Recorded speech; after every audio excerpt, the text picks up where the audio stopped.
Hello guys, welcome to my YouTube channel. My name is Diya Agarwal. आज हम लोग पढ़ेंगे क्लास 12 का बीएसटी का पार्ट 3। हम पार्ट 1 और पार्ट 2 पहले पढ़ चुके हैं। अगर आपको पार्ट 1 और पार्ट 2 दोबारा रिवाइज करना है तो आप उसका लिंक डिस्क्रिप्शन बॉक्स में देख सकते हैं। पार्ट 3 में आज हम पढ़ेंगे फंक्शंस ऑफ मैनेजमेंट।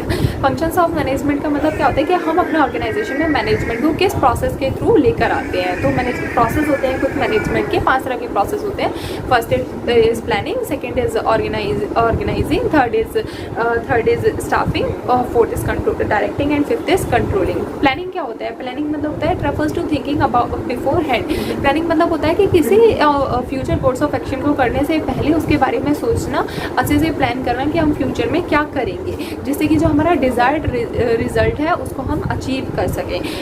प्लानिंग के अंदर हम लोग कुछ चीज़ें स्कटीन करते हैं। तो वो क्या होती है कि व्हाट शुड बी डन, हमको क्या करना है, how it should be done, कैसे हम करेंगे उस काम को, हु शुड डू इट, और कौन इस काम को करेगा।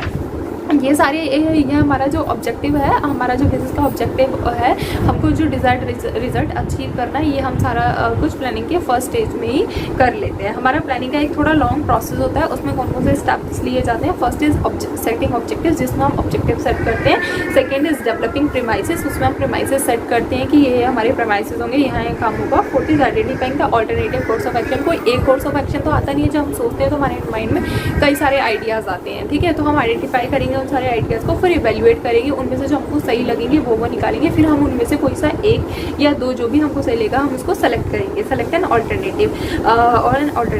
फिर सिक्स्थ हम उसको इम्प्लीमेंट करेंगे प्लान में, और फोर्थ फॉलो अप एक्शन। फिर उसके बाद हम एक्शन लेंगे। ये तो था हमारा प्लानिंग। सेकेंड है हमारा ऑर्गेनाइजिंग। अगर आप लोग थोड़ा इसको समझने की कोशिश करेंगे ना, अगर आप लोग मेन लाइन भी पढ़ लेंगे तो आप खुद से भी बनाकर इसको फिर लिख सकते हैं। Organising it refers to harmonious adjustment of various parts to achieve common objectives. Organising मतलब क्या होता है कि अब प्लानिंग में सिर्फ हमने एक आइडिया सोचा था, और ऑर्गेनाइजिंग में क्या होता है हम उस आइडिया को इम्प्लीमेंट करते हैं कोर्स ऑफ एक्शन में। हम उसमें इम्प्लीमेंट करते हैं, हम लोग उसमें डेवलप करते हैं प्रीमाइसेस को, जॉब्स को क्लैरिफाई करते हैं कि ये इस जॉब के assigning these jobs to designated post पर वो जॉब्स हम लोग फिल करते हैं।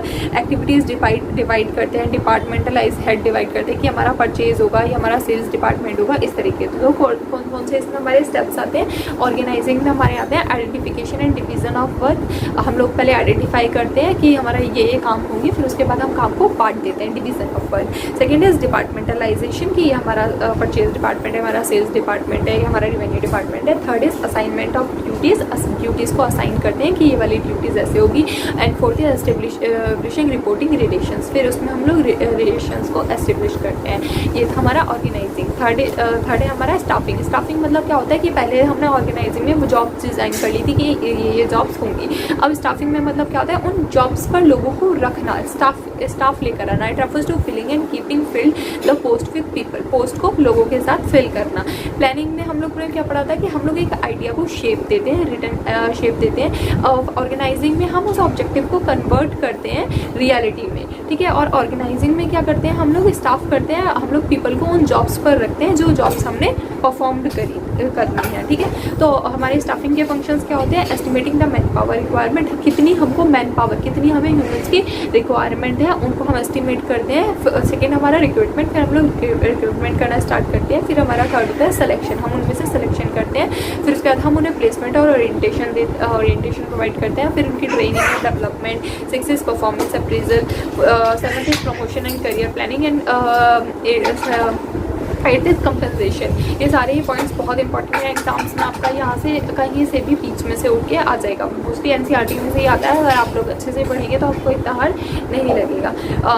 Fourth is directing. It refers to instructing, guiding, communication and inspiring people in the organisation. Directing मतलब क्या होता है? स्टाफिंग में हमने लोगों को रखा। अब डायरेक्टिंग में जो सबॉर्डिनेट होता है वो जो हमारा सुपीरियर होता है उसमें वो सबॉर्डिनेट को डायरेक्ट करता है, इंस्ट्रक्शन देता है कि ये काम ये ऐसे करो, ये काम वैसे करो, हमारा ये ऑब्जेक्टिव है ये, और उनको मोटिवेट करना, उनको कम्युनिकेशन प्रोवाइड करना अपर लेवल से, टॉप लेवल से मिडिल लेवल पर आती है, मिडिल लेवल से लोअर लेवल पर आती है उनको। तो हमारे डायरेक्टिव में क्या क्या प्रोसेस होते हैं? First is supervision, second is communication, third is leadership and fourth is motivation. First is supervision में क्या होता है कि हम लोग क्या करते हैं, रूटीन वर्क को सबॉर्डिनेट्स को गाइड करते हैं प्रॉपर्ली। एक को हमने ये काम दे दिया, दूसरे को हमने ये कर दिया, हम उनको कम्युनिकेट करते हैं। सेकंड है हमारा कम्युनिकेशन, हम उनको कम्युनिकेशन प्रोवाइड करते हैं। हम लोग उसमें क्या करते हैं, it refers to an art of transferring facts, ideas, feeling etcetera from one person to another and making him understand them. Communication मतलब क्या होता है, हमने किसी को कुछ बात बोलनी है, कोई आइडिया, कोई फैक्ट बताना है, लेकिन इस तरीके से कि सामने वाले को वो चीज़ समझ आए, तो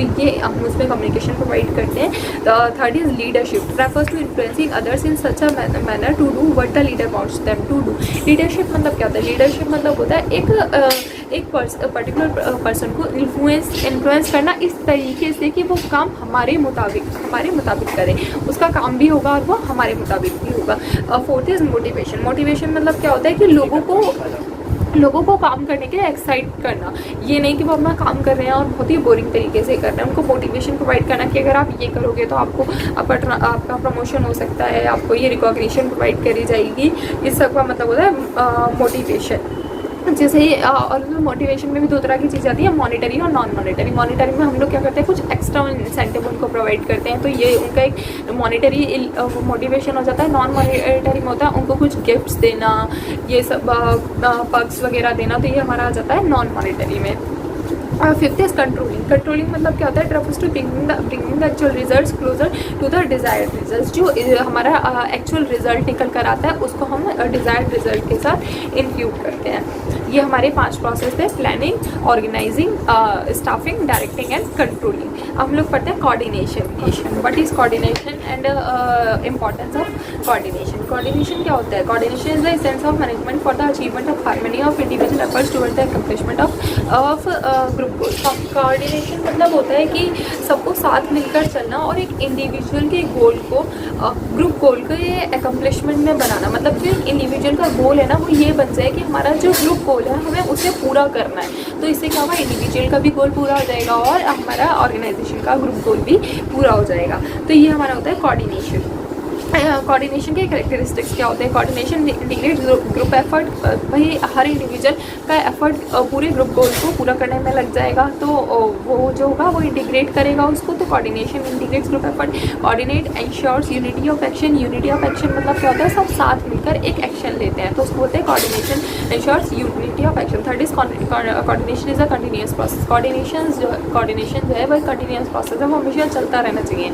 अगर एक बार हो गया फिर दूसरी बार छूट गया तो उससे क्या होगा, हमारा लॉस हो सकता है। Fourth is coordination is an all pervasive function. Coordination all pervasive function है जो कि हर डिपार्टमेंट हर उसमें यूज़ किया जाता है। Coordination is a responsibility of all managers. ये एक रिस्पॉन्सिबिलिटी ऑल मैनेजर्स की कि वो अपने सुपीरियर, अपने सबऑर्डिनेट्स को साथ लेकर चले, जिससे कि हमारा टर्नओवर है, ह्यूमन टर्नओवर है, छोड़ना आना इस चीज़ का लोगों का वो भी बहुत कम होगा। Coordination is a deliberate function.